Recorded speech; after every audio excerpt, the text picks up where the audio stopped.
여러분, 혹시 이런 생각 해보신 적 있으신가요? 아니, 물가가 미쳐 날뛰는데 돈 모으는 게 무슨 의미가 있어? 월급은 제자리인데 생활비는 두 배가 된 것 같아. 네, 충분히 공감합니다. 요즘 뉴스만 보면 한숨이 절로 나옵니다. 매일같이 치솟는 물가 소식에 어깨가 축 처지죠.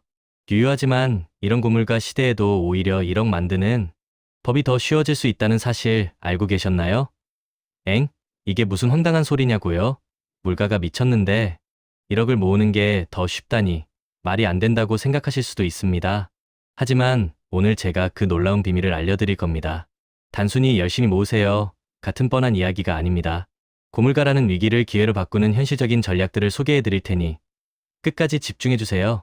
우리 모두 부자가 될 수 있습니다. 자, 그럼 2025년 경제 전망부터 한번 짚어볼까요?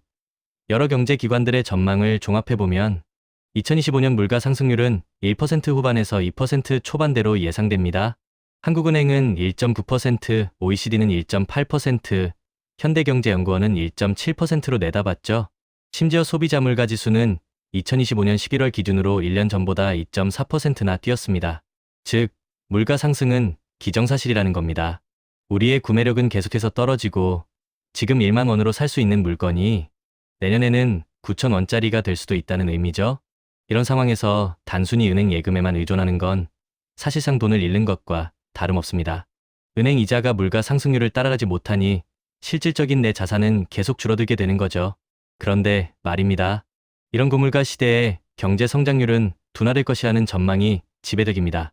한국금융연구원은 2024년 2.2%에서 2025년 2.0%로 성장세가 꺾일 것으로 봤고, 현대경제연구원은 0.7%, KDI는 0.8%라는 암울한 수치를 제시했습니다. 설상가상으로 고용시장도 좋지 않습니다. 제조업과 건설업의 고용 부진이 예상되면서 취업률은 2025년에 3.3%까지 오를 수 있다고 현대경제연구원은 경고했습니다. 자, 여기까지 들으면 답이 없는 것 같죠? 그래서 제가 오늘 여러분께 특별한 솔루션을 드릴 겁니다. 고물가와 저성장이라는 암울한 현실 속에서도 오히려 1억 만들기가 더 쉬워지는 마법 같은 방법들을 지금부터 공개하겠습니다. 심은 바로 재테크 마인드와 현명한 투자 전략입니다. 첫째, 우리의 소비 습관을 재정비해야 합니다. 틱을 모아 태산이라는 말이 괜히 있는 게 아니죠. 불필요한 지출을 줄이고 절약하는 습관은 재테크의 가장 기본 중의 기본이자 가장 강력한 무기입니다. 예를 들어 요즘 유행하는 짠테크를 실천해보는 건 어떨까요? 매일 마시던 카페라떼 한 잔을 줄이거나 식비를 절약하기 위해 도시락을 싸다니는 작은 노력들이 모여 예상치 못한 큰 시드머니가 될 수 있습니다. 더 나아가 중고거래 플랫폼을 적극적으로 활용하여 불필요한 물건을 팔아 부수입을 얻고 필요한 물건은 저렴하게 구매하는 똑똑한 소비자가 되는 겁니다. 소유보다는 공유의 가치를 두는 공유 경제를 적극적으로 활용하는 것도 좋은 방법입니다. 자동차 공유 서비스나 의류 렌털 서비스를 이용하면 목돈 지출을 줄일 수 있고 그 돈을 현명하게 투자할 수 있는 여유를 확보하게 되죠. 이렇게 소비 습관을 개선하는 것만으로도 여러분의 통장 잔고는 분명 달라질 겁니다. 두 번째, 돈을 모으는 마인드셋을 재정비해야 합니다.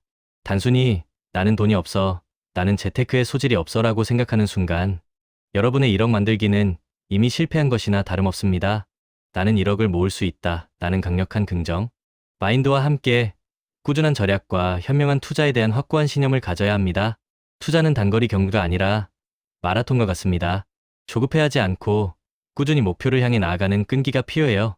저는 개인적으로 월급 관리에도 특별한 노하우를 적용하고 있습니다. 바로 50만 3020 법칙인데요.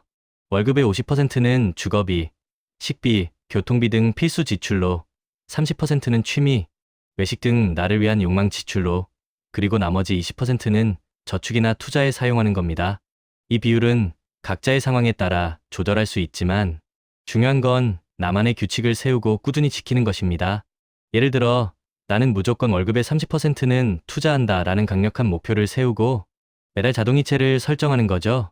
월급이 통장에 스쳐 지나가기 전에 미리 투자할 돈을 떼어놓는 선저축 후 소비 습관을 들이는 것이 핵심입니다. 자, 이렇게 소비 습관과 마인드셋을 단단하게 다졌다면 이제 본격적으로 투자 전략을 펼쳐볼 때입니다. 고물가 시대에 자산을 불리려면 단순히 저축만으로는 부족합니다. 투자를 통해 내 돈이 스스로 일하게 만들어야 합니다. 가장 먼저 강조하고 싶은 건 바로 분산 투자입니다. 모든 달걀을 한 바구니에 담지 말라는 격언처럼 주식, 채권, 부동산, 심지어 예금까지 다양한 자산에 골고루 투자하여 위험을 줄이는 것이 중요합니다. 특정 자산 시장이 흔들려도 다른 자산이 그 충격을 완화해 줄 수 있으니까요. 다음으로 고금리 상품을 적극 활용하여 종잣돈을 모으는 전략입니다. 현재 시중에는 우리은행 N일 적금 최대 연 6%, 카카오뱅크 22주 적금 최대 연 3%처럼 비교적 높은 이자를 주는 적금 상품들이 있습니다. 특히 새마을금고, 정기예금은 비과세 혜택까지 받을 수 있어 매력적입니다. 이런 고금리 상품들을 활용해서 12천만 원 정도의 종잣돈을 빠르게 모으는 데 집중하세요. 이 종잣돈은 나중에 더 큰 투자를 위한 든든한 씨앗이 될 겁니다. 여기서 꿀팁 하나 더, 바로 적금 풍차 돌리기입니다. 매월 새로운 적금에 가입하여 만기 시점이 겹치지 않도록 관리하는 방법인데요. 예를 들어 1월에 1년 만기 적금, 2월에 또 다른 1년 만기 적금 이런 식으로 매달 가입하면 1년 후에는 매달 만기 적금이 생겨서 현금 흐름을 안정적으로 확보할 수 있습니다.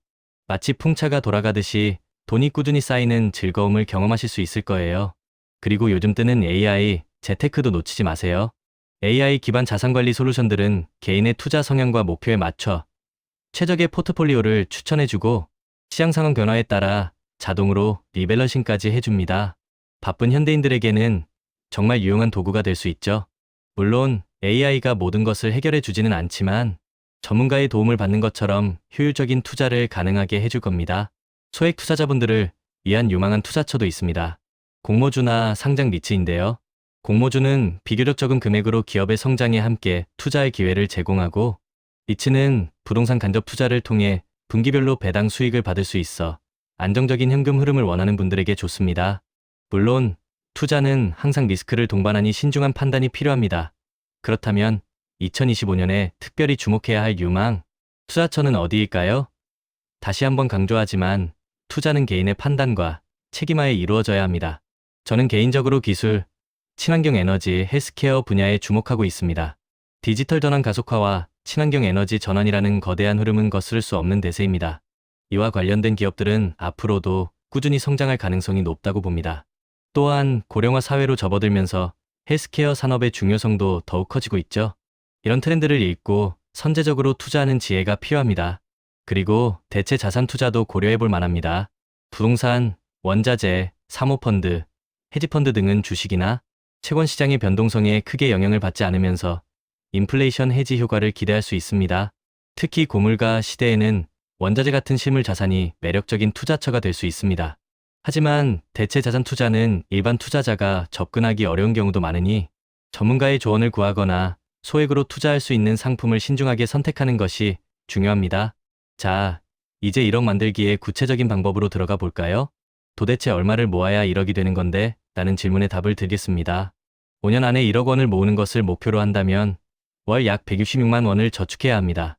계산해보면 한 달에 이 정도 금액을 꾸준히 모아야 한다는 거죠. 쉽지 않은 목표처럼 들리나요? 맞습니다. 쉽지 않습니다. 하지만 불가능한 목표도 아닙니다. 핵심은 지출 통제입니다. 1억을 모으는 과정에서 가장 중요하고 또 가장 어려운 것이 바로 지출 통제입니다. 앞서 말씀드린 소비 습관 개선과 월급 관리 원칙을 철저히 지키는 것이 무엇보다 중요합니다. 모든 소비를 기록하고 불필요한 지출을 찾아내 과감하게 잘라내는 연습을 매일 해야 합니다. 앱 가계부를 활용하거나 매일 밤 지출 내역을 정리하는 습관을 들이는 것도 좋습니다. 그리고 부수입 확보는 1억 만들기에 날개를 달아줄 수 있습니다. 투잡은 필수, 쓰리잡은 선택이라는 말이 있을 정도로 월급 외 추가 수입원은 목표 달성 기간을 획기적으로 단축시켜줍니다. 수익형 블로그 운영, 유튜브 채널 개설, 스마트 스토어 운영, 재능 판매 등 자신이 잘하는 것을 활용한 사이드 프로젝트를 시작해보세요. 처음에는 미미할지라도 꾸준히 노력하면 예상치 못한 큰 수입원이 될 수 있습니다.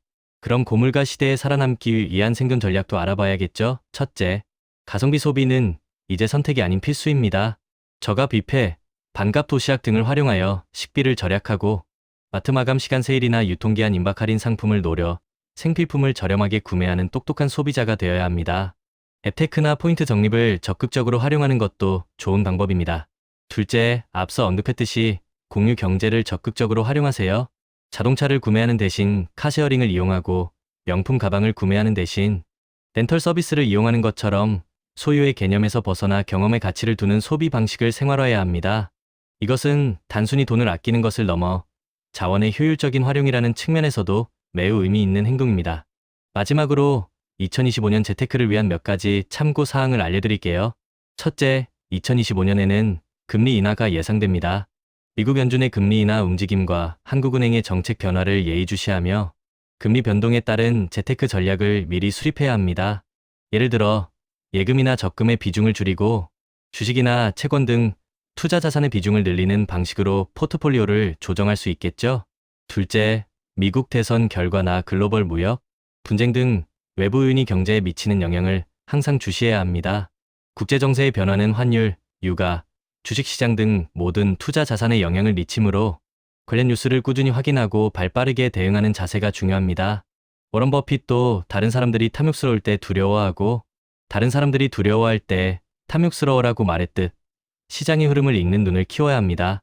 셋째, 외식업계의 멀티 아이템 전략처럼 우리도 재테크에서 다양한 전략을 조합하는 지혜가 필요합니다. 한 가지 방법만 고수하기보다는 여러 투자처와 절약 방법을 융합하여 나만의 최적화된 1억 만들기 전략을 구축하는 거죠. 마치 요리사가 다양한 재료를 섞어 맛있는 음식을 만들듯이 우리도 다양한 재테크 재료를 섞어 성공적인 부를 창출해야 합니다. 셰프가 된 마음으로 자신만의 재테크 레시피를 만들어 보는 건 어떨까요? 이 모든 정보가 2025년 물가 상승에 대비하여 1억 원을 만드는 여러분의 비디오 스크립트 작성에 큰 도움이 되기를 바랍니다. 제가 오늘 드린 말씀들은 여러분의 갓바를 단단하게 만들고 그릇을 키우는 데 분명 도움이 될 겁니다. 투자는 단순히 돈을 버는 행위를 넘어 나 자신을 성장시키는 여정입니다. 이 여정에서 포기하지 않고 끝까지 살아남는 것이 가장 중요합니다. 저는 여러분이 충분히 해낼 수 있다고 믿습니다. 그러니 이 모든 걸 실행에 옮기기 위한 첫걸음은 바로 끝까지 살아남는 것입니다. 전략이 아무리 좋아도 포기하면 소용없어요. 꾸준함이 기적을 만듭니다. 여러분, 우리 함께 이 고물가 시대를 현명하게 헤쳐나가고 1억이라는 목표를 반드시 달성해봅시다. 김여정의 동료로 계속 투자와 루틴을 이어갑시다. 구독자 여러분, 리스펙합니다.